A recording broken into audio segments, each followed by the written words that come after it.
Hello, welcome everyone. We're Random Encounter Productions. I'm Cody Stone, and these are my GM and player tips for you guys. Today, we are going to be talking about world building.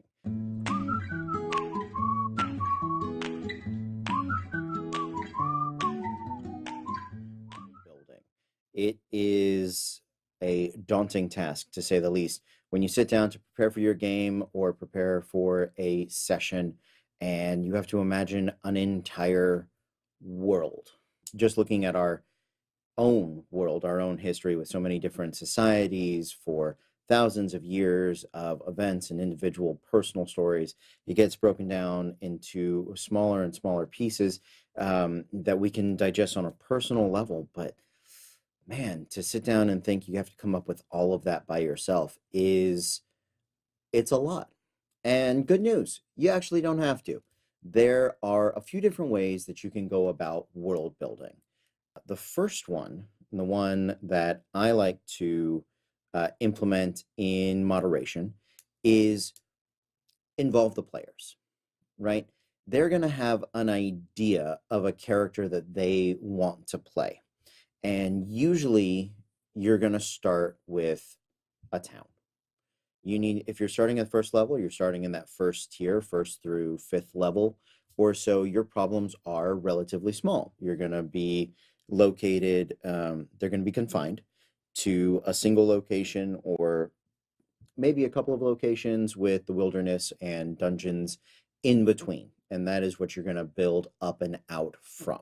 Good news is that since 1976, every D&D product comes with a town, and some of the older ones come with towns, and they literally tell you where every single copper piece is. Do you need that? No, absolutely not. But it's there if you want it.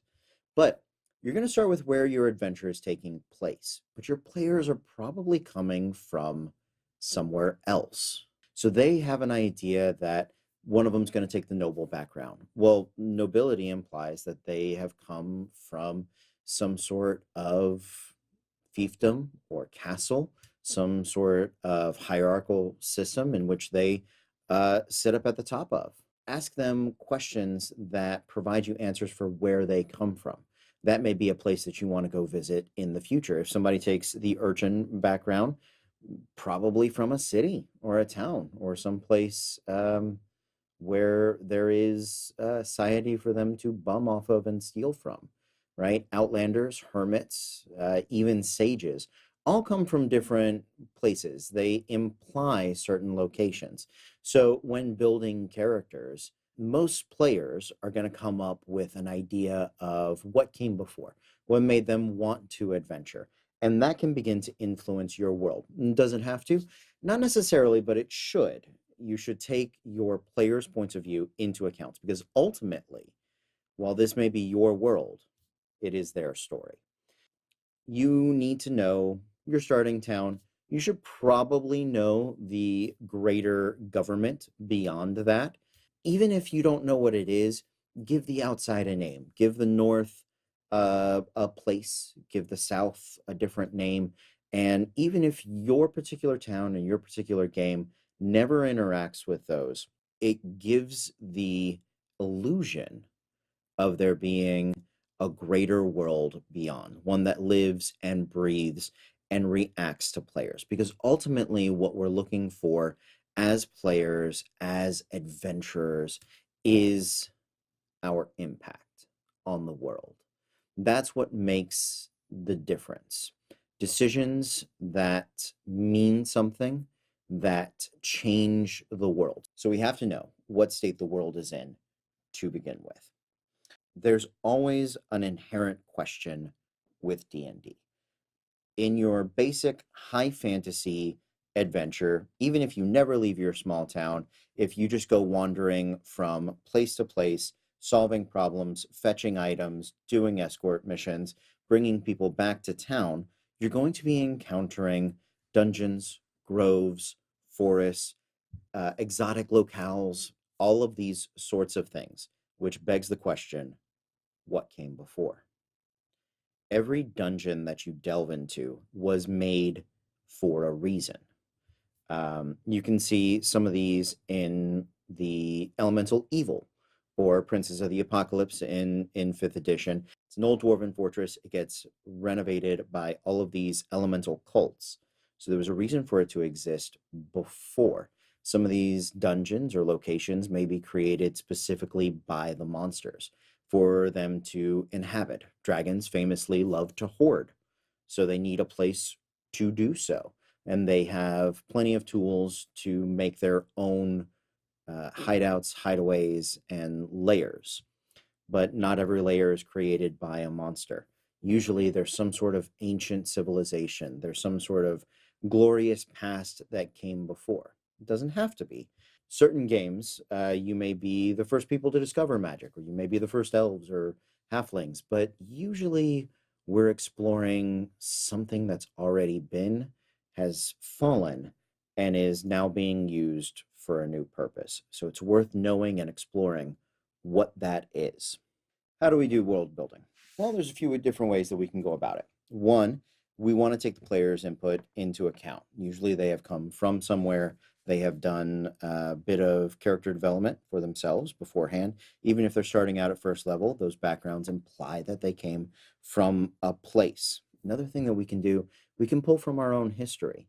Having touchstone references allows us to communicate information to the players through examples, right? We all have an idea what a medieval fiefdom might look like. It probably isn't an accurate idea, but it's something that we can reference. And we understand the differences between that and, say, ancient Rome, which is a bustling city and has its own technological marvels, which are very different from ancient Egypt, which were happening around the same time. A game set with an Asian flair is very different from a Polynesian or Native American one. Having those references in there or knowing where they fit in your world can create a shorthand for you that you can use to communicate ideas to your players. For instance, the Arcadian Straits and our Disasters and Danger game is set in the shadows of a Rome like empire attempting to re expand itself. So that gives the players a point of reference for what they're engaging in and who they're interacting with. We also have some other wonderful resources in the pre-generated adventures, right?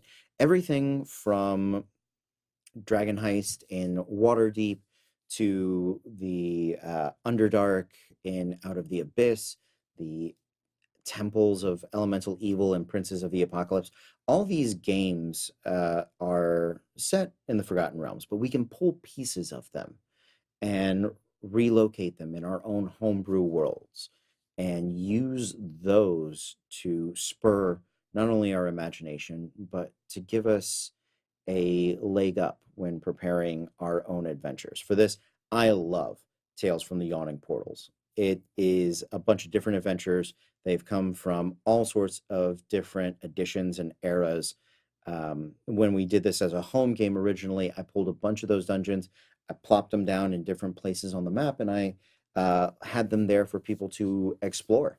And sometimes they ran into stuff a little too early for their level, but it was exciting for them to know that the world wasn't dependent on them, that it existed outside of their individual actions. As your characters level up, they're going to want to explore wider things. They want to get out of the town. They'll want to see the countryside. They'll want to see the country, the capital, the entire nation. And then you'll begin to wonder how these nations and empires interact with each other. Once we've gone there, we have the outer planes to explore. How do the gods and how does the cosmology of these worlds begin to influence what the characters are doing? This is stuff that do you need to know before you sit down for your session 0? No, probably not. But it's worth thinking about as the characters level up, the adventures will grow in scale and scope. So thinking about how your deities work, how your planes work. And there are lots of different options that you can draw from, whether it comes from Warhammer and their Gods of Chaos in 40K, or if you're pulling from the Great Wheel cosmology, which is common in 5th edition right now, or if you're pulling from a different idea. You don't necessarily have to make it up all on your own, but it's worth knowing what is it going to be? Where do you think it'll end up? That can change as your players go through your world. They can make discoveries. Maybe they bring up ideas. Often, players guessing at what's happening is a tremendously rewarding experience. Sometimes they guess it correctly, and it's good to let them have that because they've been paying attention. Sometimes they guess wrong, and it's nice to trick them every once in a while. But one of the best things that happens is when they guess something that you hadn't thought of, and it is a great idea. And you go, you know what I had was cool, but I'm just going to shamelessly steal that and pretend like I made it up that way the whole time. That's the wonderful thing. It's a communal storytelling effort.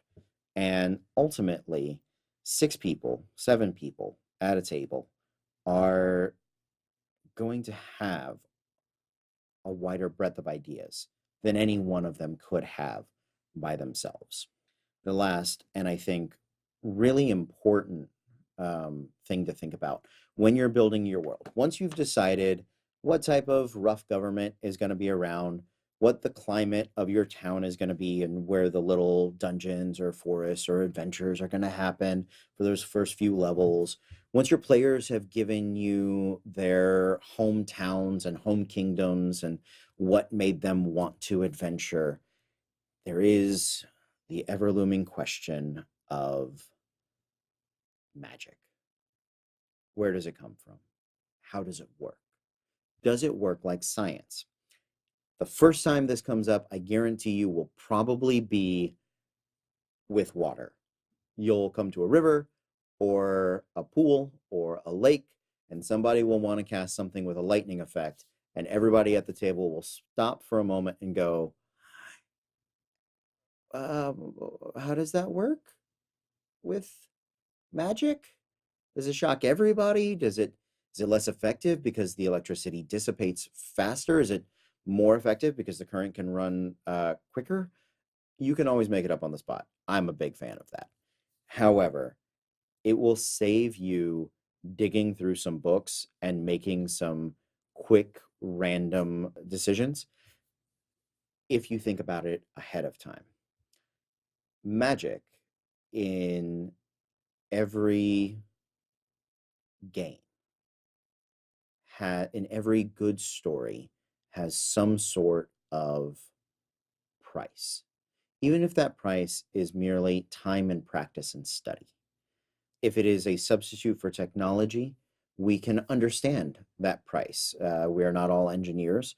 We could not fix all of our or build all of the technology that we utilize on a daily basis, even if we can utilize it. Sometimes that magic comes at the price of your soul. In the case of warlocks, you're making a pact, doing a deal with some greater entity that you struggle to even understand, even if it is inherent in your bloodline, like a sorcerer may be. They are still struggling with the control and the ability to harness it.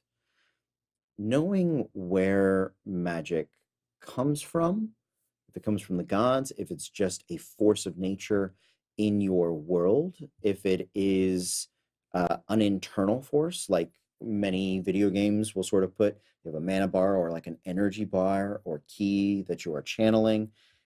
And if that runs out, what is the cost of that? What is the expense of that? Do you take a lingering injury?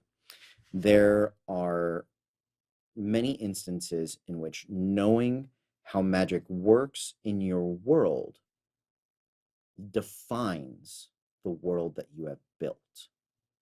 Eberron is very different because magic is technology, as opposed to Dark Sun, where magic is psionics. You do with psionics all of the things you would have been doing with magic, and magic itself has blighted the entire world. Or where you look at a setting like L5R, where magic is actually just begging animalistic spirits of different elements that inhabit everything to do things for you. I also like the idea that sometimes magic is inherent in the person, right? That it is your personal life force that grows. Thus, why a fighter achieves feats that are, without magic, beyond any normal person, right? Wearing 300 pounds of armor and carrying another 300 pounds of junk and swinging your sword super fast, while it may not be as flashy as a fireball, is still nigh impossible without some sort of inherent magical prowess or system, even if it's just being infused within you. And that's embodied in the monk, of course. But I think it's worth noting that it comes through in other classes as well, where with a barbarian, raw emotion is magic. So think about how those work, where they came from, where they might go, what is the logical conclusion for them, and I think you'll find your world to be much richer. So let's break it down real fast for each other, right? How do we build a world? Well, we can take something pre-generated. We can use a random generated map. We plop down our town and our first few adventures. We let our players decide what is sort of out and beyond. We pick a type of government that's going to be nearby so that when this scales up and out, we can give something to the players for them to interact with, whether they want to get into politics. They don't necessarily have to, right? We make decisions about our gods and our cosmology, even if we make those decisions as the game is being played. That's that scaling effect. And last but not least, we decide what is the price of power, even if it's just time. And we have an idea what came before, so that we know what our characters might stumble onto, because it is often a wonderful trope that history is cyclical and repetitive in these games. So there it is, a crash course in world building. If you have any questions, suggestions, or thoughts, leave a comment down below. Please like, share, subscribe. YouTube requires us to say that. They don't, but it's helpful. You can find us on Twitter. You can find us on twitch.tv/randomencounterprod. We stream something nightly at 7 p.m., even if it's just a rerun. We have a Patreon. All of our subscribers get access to our Discord, where you can find me and all of the players that are there. And yeah, let us know what help you need and what ideas for future talkbacks or videos you would like to see. But until next time, I'm Cody Stone, and be cool.